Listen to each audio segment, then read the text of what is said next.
Alors, dans ce sens-là, que Dieu nous bénisse ce matin aussi. Et puis, l'effet qu'on a le repas du Seigneur, j'ai pensé à un sujet, à une citation de Jean-Baptiste. Voici l'agneau de Dieu qui ôte le péché du monde. Alors, ce matin, on va s'arrêter à cette citation-là. On va voir toute l'implication que cette citation-là peut avoir. Avant de s'introduire dans les Écritures, j'aimerais qu'on puisse prier, s'il vous plaît. Courbons-nous. Seigneur Dieu, merci de la grâce, merci de la joie que tu nous fais d'être ensemble.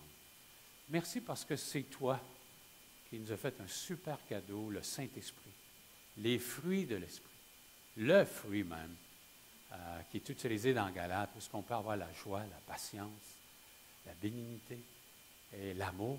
Et Seigneur, merci pour chacun de nous ici ce matin. Et encore une fois, on prépare nos cœurs à entendre ta parole et de se rappeler le pain et le vin. C'est vraiment quelque chose de palpable qu'on peut voir, qu'on peut toucher.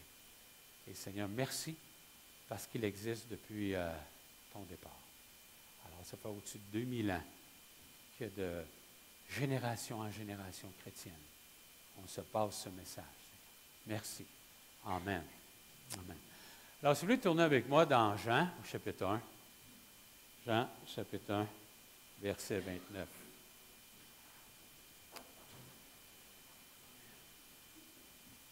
Hein? Alors, Jean, chapitre 1.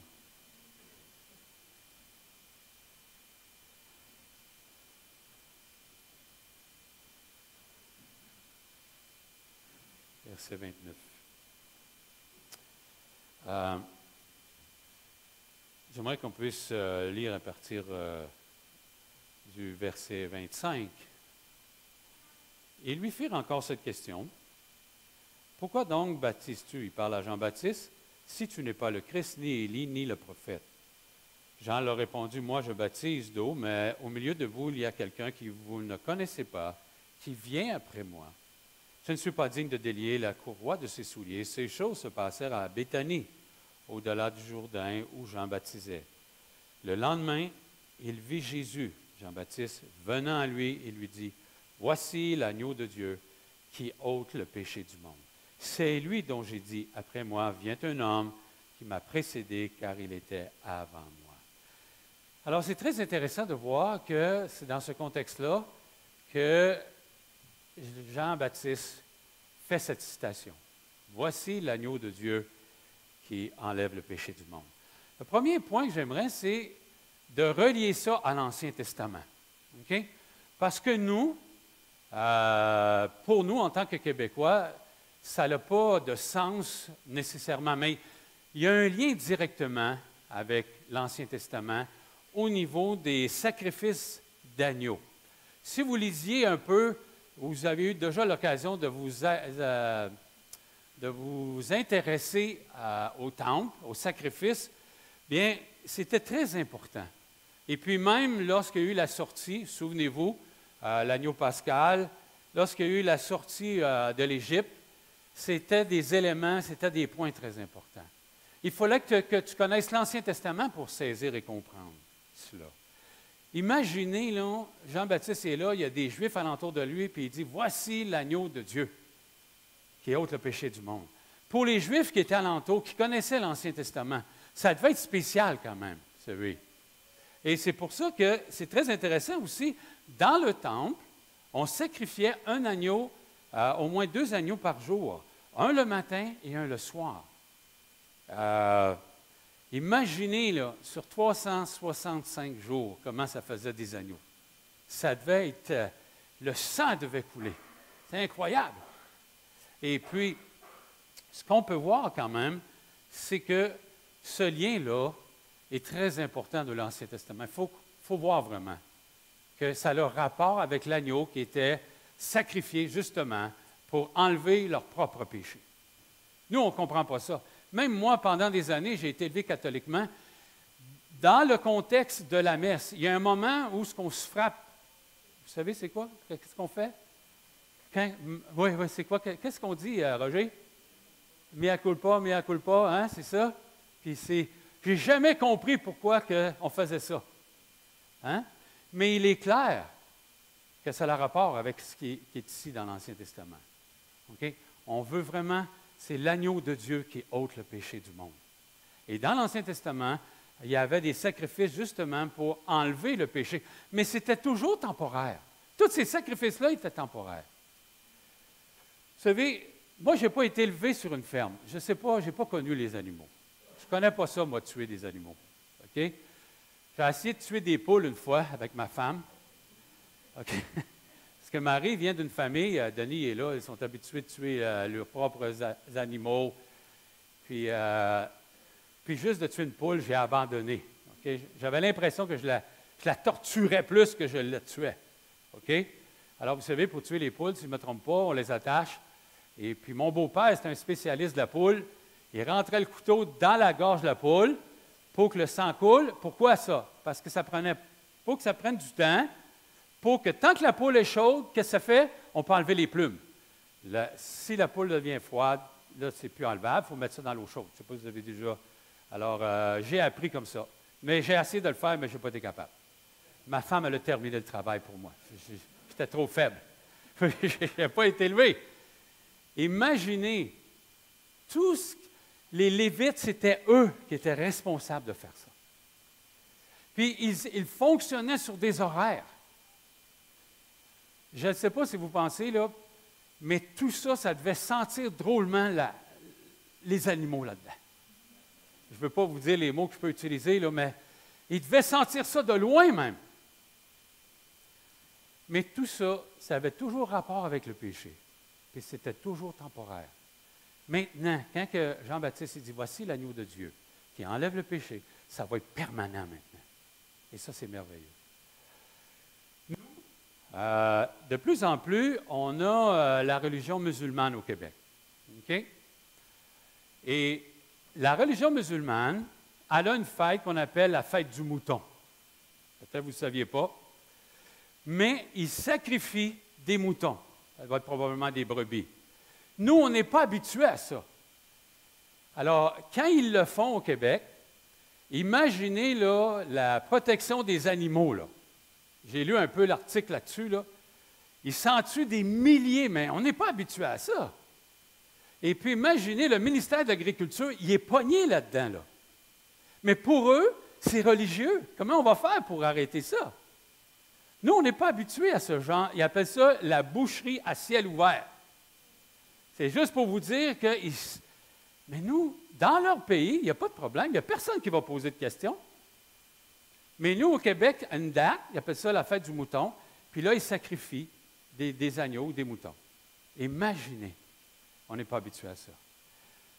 Quand j'ai lu un peu là-dessus, savez-vous où est-ce que ça vient, cette fête-là des moutons? Pensez-y, là, la brebis, pour eux. OK? Eux, ils disent que ça revient tellement loin, ça revient quand? Et où? À Abraham. Souvenez-vous Abraham et Isaac? Hein? On va revenir. C'est ma citation pour ma conclusion ce matin. La citation d'Isaac. Alors, tout ça pour vous dire que cela était temporaire et qu'il y avait un lien avec l'Ancien Testament. C'est pour ça que, pour comprendre tout l'impact de Jésus étant l'agneau de Dieu, il faut comprendre ce qui se passait dans l'Ancien Testament. Et ça, pour nous, c'est toute une révélation, je peux vous le dire. Avez-vous pensé, là, si on serait encore sur l'Ancien Testament, il faudrait aller au temple, chacun avec une petite brebis, hein, avec un petit agneau. Et puis, c'est pour ça qu'il y avait un problème, hein, juste pour terminer avec ça. C'est pour ça que les Juifs, quand ils venaient de loin, ils ne pouvaient pas amener leurs brebis. Qu'est-ce qu'ils faisaient? Ils en achetaient au temple. C'était devenu une business. Puis le problème aussi avec la business, c'est qu'il fallait qu'il y ait un échange d'argent. Parce que où ce qui était, il y avait de l'argent US, puis il arrivait au temple, c'était canadien, fait qu'ils ne pouvaient pas, il fallait qu'ils fassent des transferts. Et avec le temps, des centaines d'années, c'est devenu un commerce. Alors, aujourd'hui, on est libéré de ça. Vous ne trouvez pas? Hey, moi, puis je ne sais pas si c'est pour vous, là, mais juste de voir du sang, moi, la tête me tourne. Il y a plusieurs ici qui tomberaient sans connaissance de voir tout ce qui se passerait là, dans ce sens-là. Et je termine avec 1 Pierre, cette partie-là. 1 Pierre 1, 18, 21. Il dit, vous le savez en effet, ce n'est pas par des choses corruptibles, comme l'argent et l'or, que vous avez été rachetés d'une manière dépourvue de sens, que vous avez transmise vos ancêtres, mais c'est par le sang précieux de Christ, qui s'est sacrifié comme un agneau sans défaut et sans tache, prédestiné avant la création du monde. Il a été révélé dans les derniers temps à cause de vous. Par lui, vous croyez en Dieu qui l'a ressuscité et lui a donné la gloire, de sorte que votre foi, votre espérance repose sur Dieu. C'est très intéressant, mais le sang précieux, ici c'est un terme qui nous dit que c'était inestimable. Vous ne pouvez pas mettre de prix à cela. Inestimable. Et c'est par ce sang précieux-là que nous pouvons nous approcher de Dieu aujourd'hui.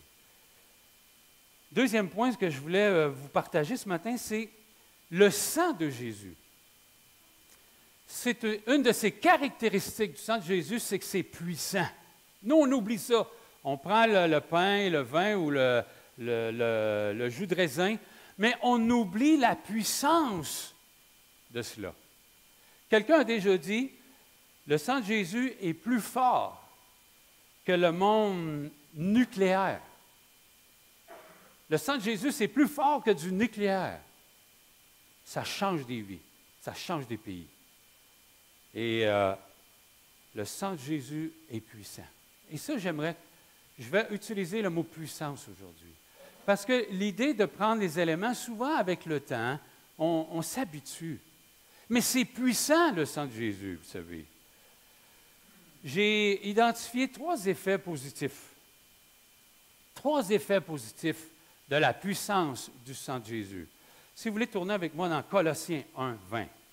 Le premier effet puissant, c'est qu'à cause de sa puissance du sang de Jésus, nous pouvons vivre en paix avec notre Dieu. On peut vivre en paix avec notre Dieu. Colossiens 1, 20. Colossiens 1, 20. Verset 19 nous dit ceci. Car Dieu a voulu que toute plénitude habite en lui, en Jésus. Il a voulu par lui réconcilier tout avec lui-même, tant ce qui est sur la terre que ce qui est dans les cieux, en faisant la paix par lui, par le sang de Jésus. C'est quand même quelque chose, là, le sang de la croix. Premier effet, c'est qu'on peut vivre en paix avec notre Dieu. Cela signifie que Dieu ne peut rien contre nous. Cela signifie qu'on n'a plus d'accusation. Cela signifie qu'on n'a plus aucune condamnation. Plus de jugement. Dieu, il n'y a plus rien contre nous. C'est pas beau ça? Il n'y a plus rien contre nous. Parce que la Bible nous dit dans Romains 5 qu'avant, on était ennemis de Dieu. Nous, on oublie toutes ces choses-là avec le temps, les années. Mais aujourd'hui, il n'y a plus aucune condamnation. On vit en paix. Puis vous savez, de vivre en paix, la paix, ce n'est pas nécessairement juste une question d'environnement. La paix, premièrement, c'est en nous. Ça commence en nous. Trouver la paix, on peut l'avoir. Mais le plus difficile, ça commence en nous. Je dirais que notre pire ennemi, c'est qui? C'est nous-mêmes. C'est en nous, il faut voir. On vit en paix en nous, en relation avec notre Dieu. Combien d'entre nous, puis même moi, avant d'être chrétien, combien de fois je vivais de la culpabilité pour m'auto-détruire? Puis j'avais peur de la mort. Je ne sais pas si vous avez déjà vécu ça, là. Mais la mort, c'est permanent, là. Tu ne reviens pas, là. Fait que si tu as fait une erreur, c'est fini. Alors, on peut vivre en paix. Et c'est pour ça qu'on a Romains 8, 1, qui nous dit, maintenant, il n'y a plus aucune condamnation en celui qui est en Jésus-Christ. Pas merveilleux, ça? Ça, là, c'est la vraie paix. On peut la chercher de toutes sortes de façons, mais cette paix-là, elle est là.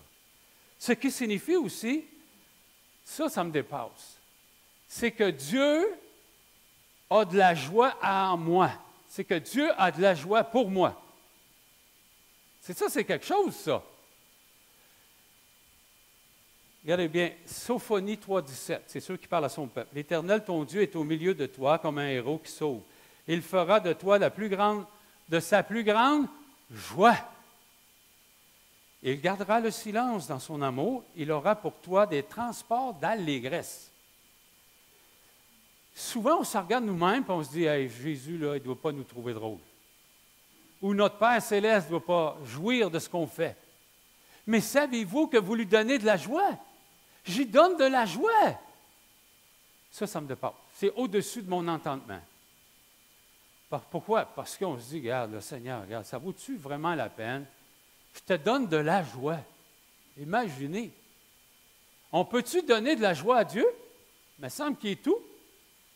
Hein? Mais c'est une bonne nouvelle pour nous. On lui donne de la joie. Des transports d'allégresse. Ça, c'est plus que de la joie ordinaire.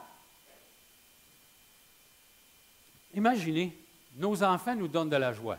Vous êtes d'accord avec ça? Quand vous avez vu vos enfants faire le premier pas, comment vous étiez? Hey, vous étiez heureux, hein? Vous ne trouvez pas? Hey, moi, j'étais content de voir qu'ils marchent. Peut-être quelques mois après, j'étais moins content. Là, tu es obligé de monter toutes les affaires là, sur les étagères, là, puis les fleurs, là, c'est malheureux, mais c'est dangereux pour eux. Hein, ça nous donne de la joie. Oui. Quand on a fêté, je me souviens, Jeannie, quand on a fêté sa première année, on lui a acheté un Joe Louis. On a mis une chandelle là-dessus. Puis là, on a dit, mange-les toute seule. Puis on ne t'aidera pas. À un moment donné, on voyait juste les yeux au travers de ça. C'était tout brun. Ça donnait de la joie. De voir ça, nos enfants nous donnent de la joie. Et même quand ils sont grands, ils nous donnent de la joie aussi. C'est sûr, des fois, là, ils prennent des décisions qu'on n'appuie pas toujours. Mais ils nous donnent encore de la joie. Ça n'a pas d'âge. Ça n'a pas d'âge. Je pense que je l'ai déjà dit.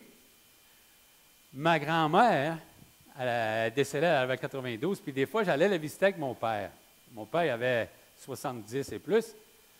Puis quand je regardais la relation que ma grand-mère avait avec mon père, c'était comme son enfant encore. Pourtant, mon père, il a 70 ans, là. Tu comprends? Elle lui parlait, puis ça ne change pas, là, cette relation-là. Mais Dieu, qui est le créateur de cet univers-là, il peut trouver de la joie en nous. Ça, moi, là, ça me dépasse. On peut vraiment, aujourd'hui, avoir cette relation-là avec lui, puis il dit, regarde, lui, il est heureux de nous voir.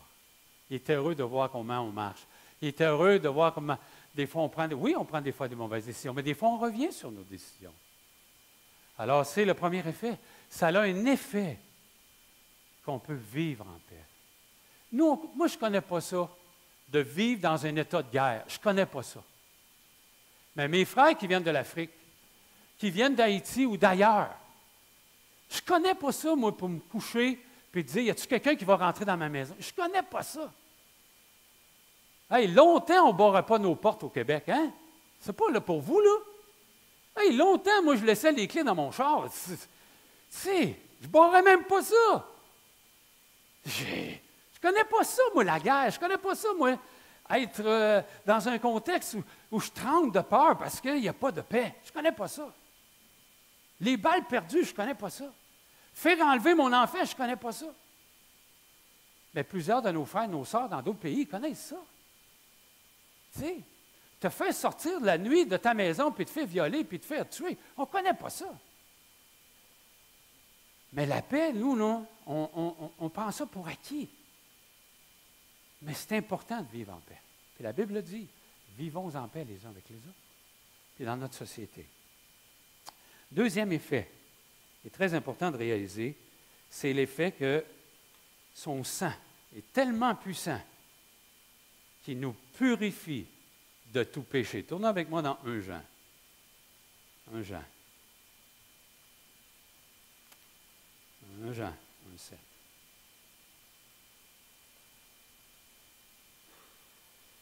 1 Jean 1,7. Alors, le sang de l'agneau de Dieu est puissant. Il dit ceci, mais si nous marchons dans la lumière comme il est lui-même dans la lumière, nous sommes mutuellement en communion. Et le sang de Jésus, son Fils, nous purifie de tout péché. Deux éléments ici qui sont très importants. C'est la continuité. Ce qui veut dire, le mot purifie, si vous remarquez, il n'est pas futur. Nous purifiera. Ce n'est pas ça l'idée. C'est que c'est dans un mouvement continuel. Il nous purifie continuellement. C'est dans un mouvement. Ça, c'est merveilleux de voir ça. Ce n'est pas une fois puis c'est terminé. Mais c'est à tous les jours, à tous les moments, il nous purifie. Et dans son intégrité maintenant, tout péché. Il ne dit pas qu'il nous purifie de la moitié de nos péchés. Il ne dit pas qu'on est purifié du corps de nos péchés. Mais il dit qu'on est purifié de tous nos péchés. C'est-tu rassurant, ça? Moi, c'est rassurant. Écoutez, c'est tout un cadeau, cela. C'est puissant. Purifié. Le sang nous purifie. C'est sûr que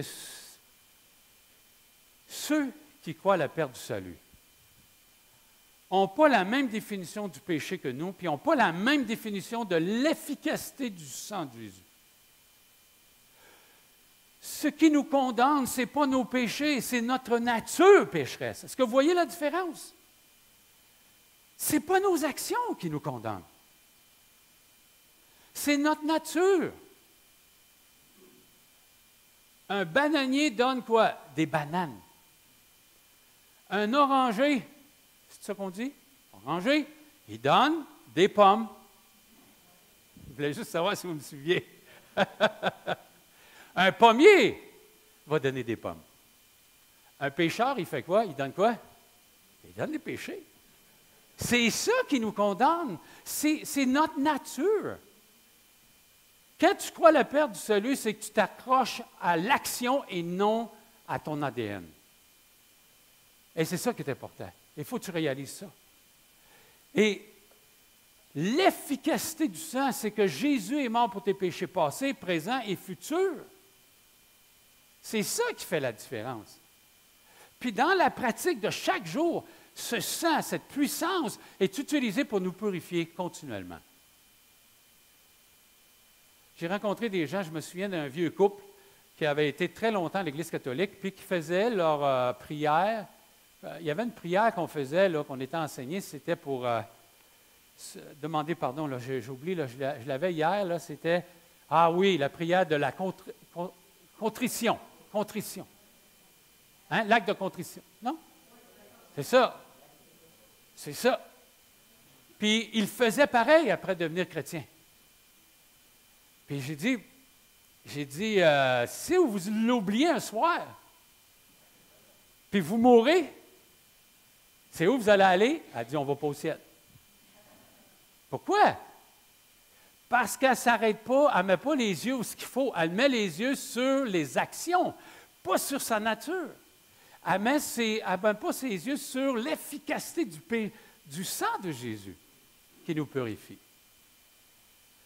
On a l'assurance d'aller au ciel, ce n'est pas parce qu'on est meilleur que les autres, c'est à cause de la puissance du péché, la puissance du sang, excusez-moi. C'est pour ça. C'est vrai que le péché est puissant. Je ne sais pas si c'est pour vous, là, mais c'est puissant le péché. C'est pour ça qu'on a besoin d'une autre puissance, qui est la puissance du sang de Jésus. Troisième effet, que je dirais qui est très intéressant aussi, c'est que dans l'Apocalypse, on continue, on tourne toujours à droite, l'Apocalypse 12, c'est que la puissance du sang de Jésus a vaincu notre ennemi commun, Satan. Alors, Apocalypse 12, 11.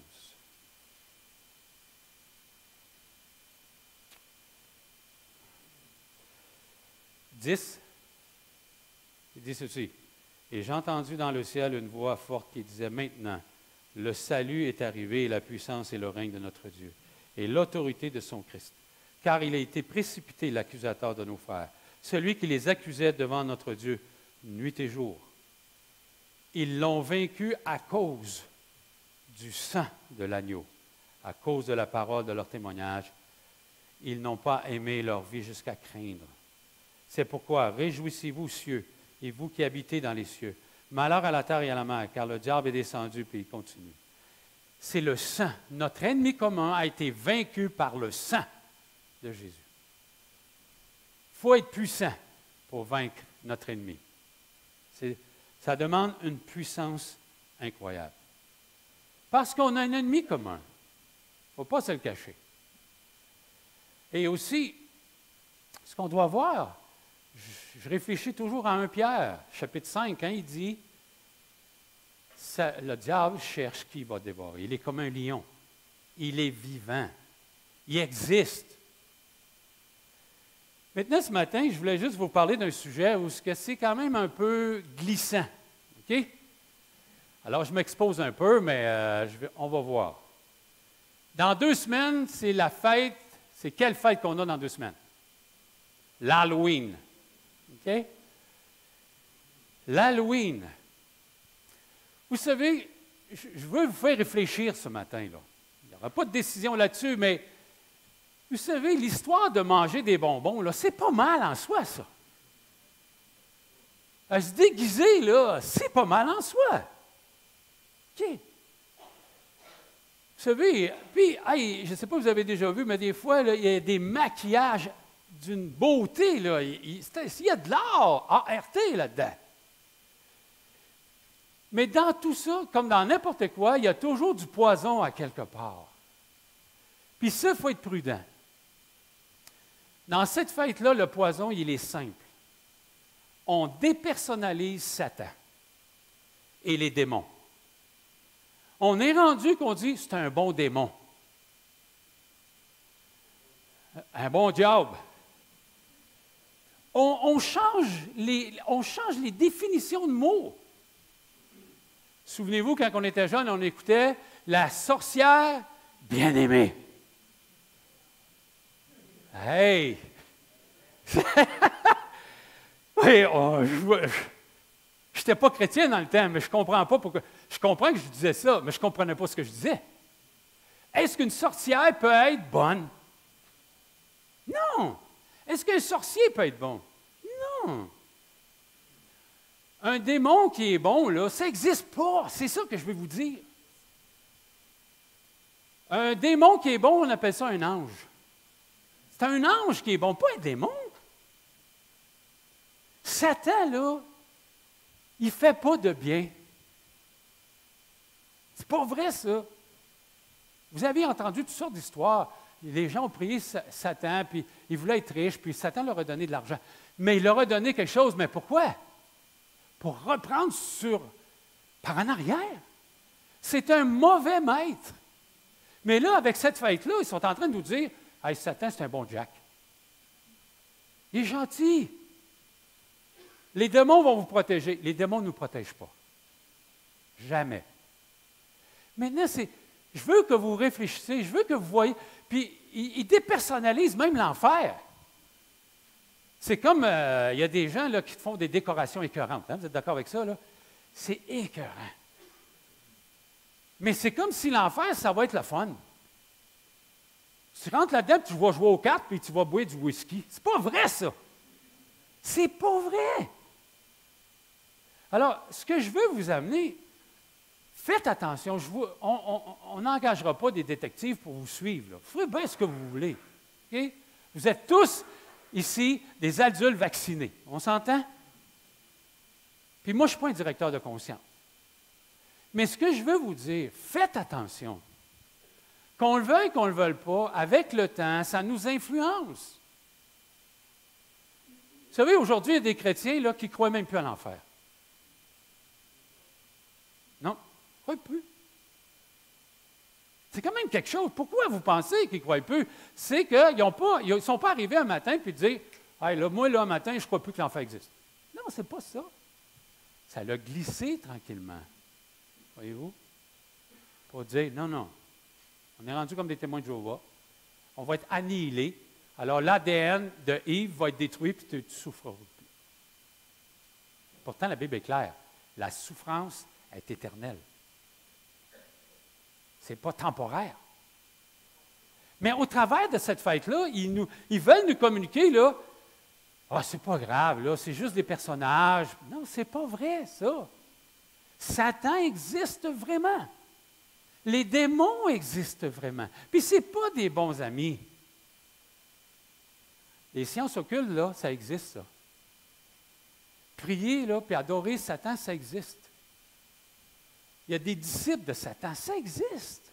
C'est vrai. Il répond à leurs prières. C'est puissant. Il y avait un groupe satanique dans la région de London, Ontario. Ils ont commencé à prier pour que les pasteurs tombent dans leur région. Puis malheureusement, il y en a plusieurs qui ont tombé. C'est puissant, c'est pas juste, c'est pas un comique, là. Ça existe. Mais maintenant, nous, on a l'assurance que le sang de Jésus est plus puissant que Satan et son armée. Alors, je voulais juste vous donner quelques petites réflexions. OK? Soyez prudents avec ça. On ne s'approche pas de ça. On ne s'approche pas du satanisme. On ne s'approche pas de toute cette... Tu sais, ils sont comme en train de nous dire que le monde là, démoniaque n'existe pas. Ce n'est pas vrai. Ça existe. Alors, ne nous faisons pas séduire par notre société. Okay? Je termine avec ça. Ce matin, si vous voulez tourner avec moi dans Genèse. Genèse.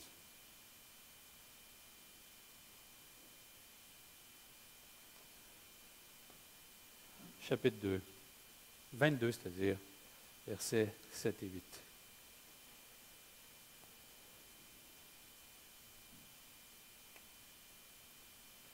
Alors, vous vous souvenez, c'est Abraham qui part avec son fils, Isaac. Alors, Isaac, verset 7, parla à son père, Abraham, il dit, « Mon père. » Et Abraham répondit, « Mais voici mon fils, Isaac reprit. Voici le feu, le bois, mais où est l'agneau pour l'Holocauste? » Abraham répondit, « Mon fils, Dieu se pourvoira lui-même de l'agneau pour l'Holocauste. » Et ils marchèrent tous deux ensemble. C'est pour ça que ce matin, c'est le même principe. On va prendre le pain et le vin pour nous rappeler justement que c'est Dieu qui a pourvu à l'agneau.